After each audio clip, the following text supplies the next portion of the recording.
takdir ederseniz 2011 tarihinde bu TOK ile ilgili dernek olarak bir girişimde bulunduk.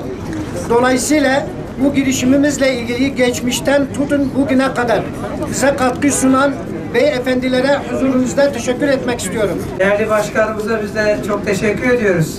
Tabii ki biz de bugün artık bu konutların yükseliyor olmasından, buranın şekillenmesinden son derece memnunuz. Bugün gelelim dedik, gelişmeleri yerinde görelim dedik. Allah razı olsun, sizler de teşrif ettiniz. Çok teşekkür ediyoruz. İnşallah müteahhitlerimiz hızlı bir şekilde işlerini en kaliteli bir şekilde standartlara uygun olarak bitirirler.